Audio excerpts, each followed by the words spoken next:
Bismillahirrahmanirrahim. Assalamualaikum warahmatullahi wabarakatuh. Perkenalkan, nama saya Tiara Alvenita dari Pangkalan SMK Negeri 3 Kuningan. Saya akan membahas 7 poin random SKU Bantara. Yang pertama, nomor 2, nomor 3, nomor 4, nomor 13, nomor 16, nomor 17, dan nomor 22. Poin kedua SKU Bantara yaitu berani menyampaikan kritik dan saran yang sopan dan santun kepada sesama teman. Maksudnya adalah kita dapat membicarakan atau menyelesaikan suatu masalah dengan cara mengkritik. Contoh kecil yang aku alamin pribadi, misalkan aku lagi ngedit video, terus aku kirimkan ke temen aku karena dia yang minta. Terus dia bilang gini katanya, coba deh kamu tambahin angka menitnya di depannya biar kelihatan lebih bagus gitu. Nah, di situ aku kayak langsung, oh iya ya gitu, langsung sadar. Tapi kalau misalkan si orang tersebutnya bilangnya secara gak baik, aku juga ngerasa kayak ini orang kenapa gitu. Jadi kalau misalkan kita mau menyampaikan kritik atau saran, kita harus memilih-milih katanya. Terus harus tahu juga mood orang itu tuh kayak gimana. Nggak usah kalau misalkan dia lagi bete terus kita tiba-tiba ngekritik, dia nanti jatuhnya malah marah-marah sama kita. Jadi kita cari mood dia yang bagus baru kita kritik, dan dia juga pasti akan sadar akan kesalahannya. Yang selanjutnya adalah nomor 3, dapat mengikuti jalannya diskusi dengan baik. Diskusi merupakan proses bertukar pikiran atau bertukar argumen dengan cara tertentu dan untuk mencapai tujuan tertentu. Contoh kecil yang bisa kita praktekkan yaitu kalau misalkan ada guru nih, dia ngasih soal 5. Terus udah gitu gurunya bilang, ayo anak-anak kalian bikin kelompok. Kelompoknya misalkan bertiga gitu. Terus silahkan berdiskusi. Nah, berarti kan dari 5 pertanyaan yang ibu itu kasih, anak yang bertiga itu tuh harus berdiskusi. Dia harus bertukar pikirannya. Pasti setiap anak tuh punya argumen yang berbeda-beda. Si ini berpendapat kayak gini, si ini berpendapat kayak gini. Dan kita tuh harus mengikuti jalannya diskusi dengan baik. Kalau enggak, nanti kalau misalkan gurunya nanya nih, misalkan, Tiara ini kenapa jawabannya bisa kayak gini? Kan kita bisa tahu kalau misalkan pendapat si ini kayak gini, pendapat si ini kayak gini, pendapat saya kayak gini. Kalau misalkan kita tidak mengikuti dengan baik, pasti kita langsung ini gimana sih? Pasti gitu. Dalam berdiskusi juga ada beberapa etika. Yang pertama, keterbukaan. Yang kedua, partisipasi penuh. Yang ketiga, pengajuan pertanyaan harus sesuai dengan masalah yang dihadapi. Yang keempat, pertanyaan harus ditanyakan secara singkat, padat, dan jelas, tidak boleh bertele-tele. Yang kelima, tidak boleh mengadakan acara dalam acara. Yang keenam, harus di akhirnya itu harus ada kesimpulan. Poin SKU yang keempat adalah dapat saling menghormati dan toleransi dalam bakti antar umat beragama. Kita sudah mengetahui bahwa Indonesia ini Bhinneka Tunggal Ika, berbeda-beda tetapi tetap satu jua.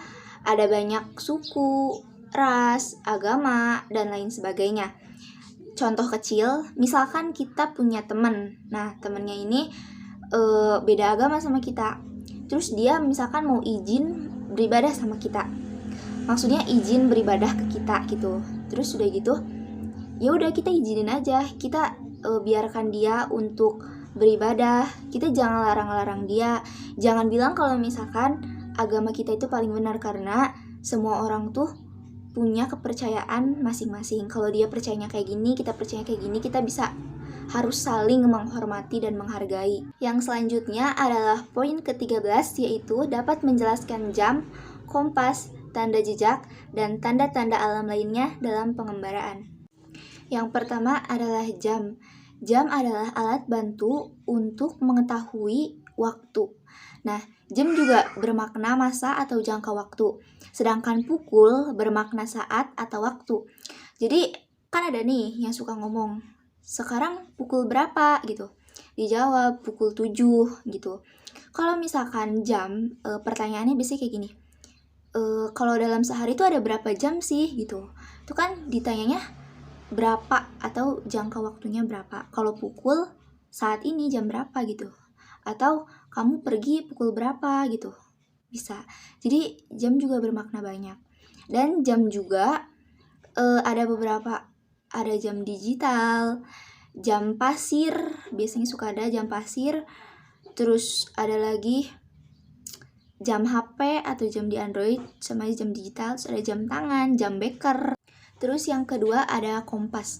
Kompas adalah alat bantu untuk membantu kita saat kita misalkan tersesat. Kita bawa kompas gini, jadi kompas tuh kayak gini. Kayak gini. Nah, sekarang kompas juga ada yang digital ya, ada yang pakai HP. Biasanya itu bisa kita download lewat aplikasi atau emang dari bawaan HP-nya udah ada kompasnya. Di sini ada bagian-bagian dari kompas. Kompasnya kayak gini.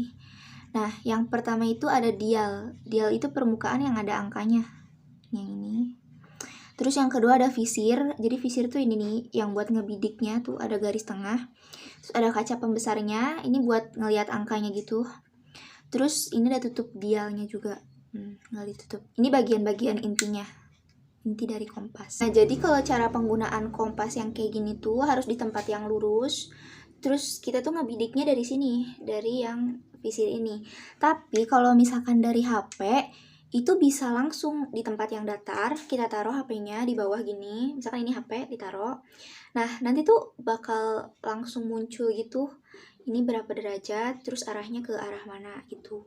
Jadi karena sekarang sudah zaman modern, jadi serba digital. Yang selanjutnya adalah tanda jejak. Sebenarnya kalau tanda jejak tuh dalam perkemahan ada sangat banyak, tapi aku bakal ngasih tahu beberapa aja.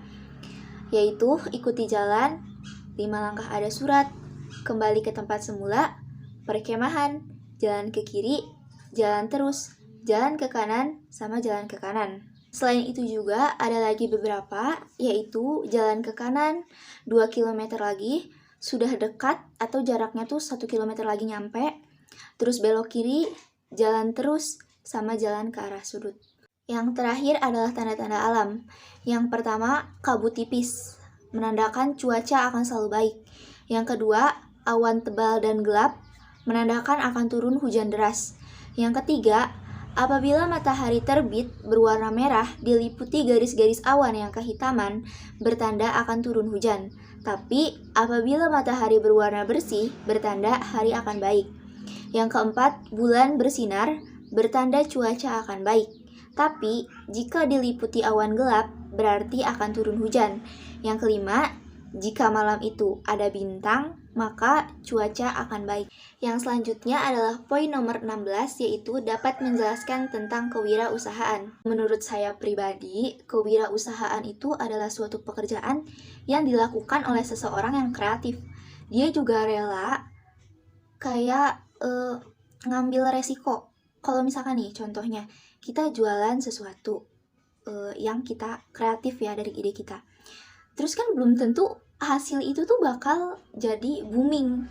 Belum tentu hasil itu bakal jadi familiar. Kita juga bakal ngerasain gimana rasanya. Oh ini harus ditambahin ini ya biar rasanya enak gitu. Jadi dia tuh terus berpikir supaya hasilnya itu dapat memuaskan. Jadi ini tuh beda sama penjual, pedagang ya. Kalau pedagang itu kalau dia ngejual ubi, ya udah dia ngejual ubi. Tapi kalau misalkan wirausaha, dia ngejual ubi, tapi dia olah dan pasti harganya juga lebih mahal. Karena ini tuh berawal dari ide si orang tersebut.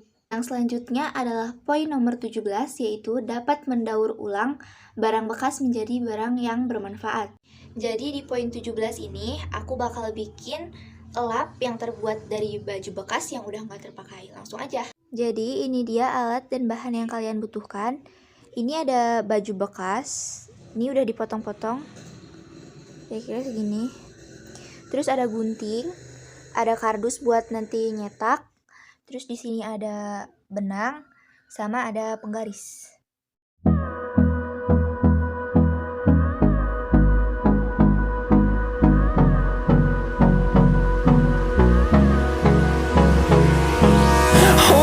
Close till I get up. Time is barely on our side. I don't wanna waste what's left. The storms we. Nah, jadi hasil akhirnya tuh bakal jadi begini. Jadi itu kalau misalkan besar tuh bisa dijadiin buat resep. Yang selanjutnya atau yang terakhir adalah poin nomor 22, yaitu dapat menyebutkan beberapa penyakit infeksi, degeneratif, dan penyakit yang disebabkan perilaku tidak sehat.